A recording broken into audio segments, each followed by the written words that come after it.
خواتین و حضرات، ایڈورسٹی آپ کی زندگی میں کیا رول پلے کرتی ہے؟ مشکلات اور دشمن بھی ایک شخص کی شخصیت کو نکھارنے میں ایک رول ادا کرتے ہیں۔ تو ہم نے بات یوں شروع کی کہ جو اعلیٰ ظرف کے لوگ ہیں نا، وہ محسوس کرتے ہیں کہ ان کی زندگی میں آنے والی مشکلات اور ان کی زندگی میں ان کے دشمن بھی ان کی شخصیت کو نکھارنے میں، ان کو ابھارنے میں ایک رول پلے کرتے ہیں۔ اس حوالے سے آج کل جو کچھ ہم سیلاب زدگان کے ساتھ دیکھ رہے ہیں، تو وہاں ایک آفت، ایک بلا ان کی زندگی کی خوشیوں کو بہا کے لے گئی ہے۔ تو اس حوالے سے اگر آپ اس بات کو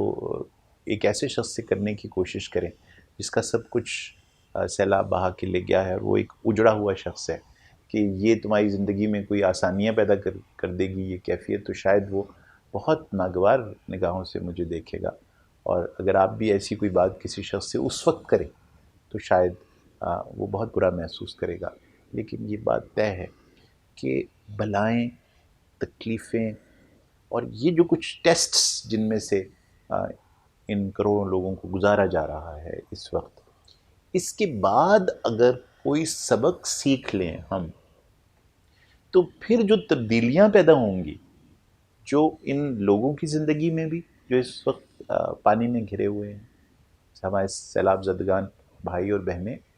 تو پھر جو گھر نئے بنیں گے وہ گھر شاید اس سے مختلف ہوں گے جن میں وہ آج رہتے ہیں۔ وہ گاؤں جو آباد ہوں گے وہ اس سے مختلف ہوں گے جو گاؤں اس وقت سندھ، بلوچستان، KPK اور Punjab, particularly south of Punjab میں بہہ گئے ہیں۔ تو سوچئے کہ یہ ایک موقع ہے بہت بڑا ہم سب کے لیے، کہ جب ہم ان سب لوگوں کی زندگی میں بحالی کا سامان پیدا کرنے لگے، ان کی ریہیبلیٹیشن کی بات کرنے لگے، تو وہاں یہ طے کر لیں کہ اب ہمیں ایسے گاؤں بسانے ہیں، ایسے گھر بسانے ہیں جن کو بہا کے جو لے گیا تھا وہ ان گھروں سے مختلف ہوں گے۔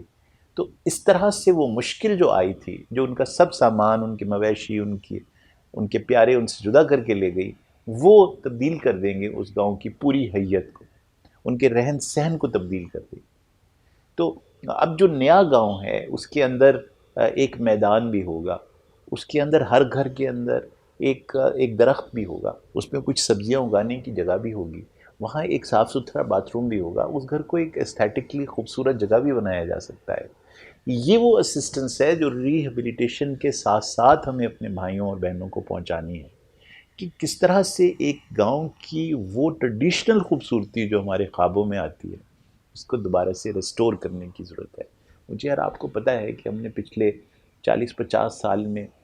کتنا بدصورت کر لیا ہے اپنے گاؤں کو، کتنا بدصورت کر لیا اپنے محلوں اور اپنے گھروں کو۔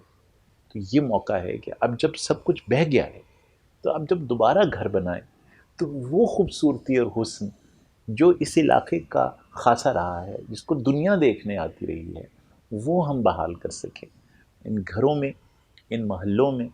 ان گاؤں میں جو سیلاب سے تباہ و برباد ہو گئے ہیں، ایک موقع ملا ہے اب ہم پاکستانیوں کو کہ ہم تبدیل کر کے رکھتے ہیں ان کی زندگیوں کو، اسکول بہتر بنائیں، مسجدیں زیادہ حسین ہوں ان جگہوں پر، اور گھر سب سے حسین ہوں۔ تبھی تو وہ جو انوائرمنٹ ہے، حسن کی انوائرمنٹ، لطف کی انوائرمنٹ، وہ ظرف بڑا کرنے میں انسان کے ایک کلیدی رول پلے کر سکتی ہے۔ آئیے سمجھ لیں کہ یہ جو سیلاب تھا یہ اسی طرح کی ایک ایڈورسٹی تھی، ایک بانسری کے اندر ایک سوراخ ہے یہ سیلاب، اور اب جو سر نکلیں گے اس بانسری سے وہ اور بھی خوبصورت سر ہوں گے، ایسے سر ہوں گے جو رانجھے کی بانسری میں سے نکلی۔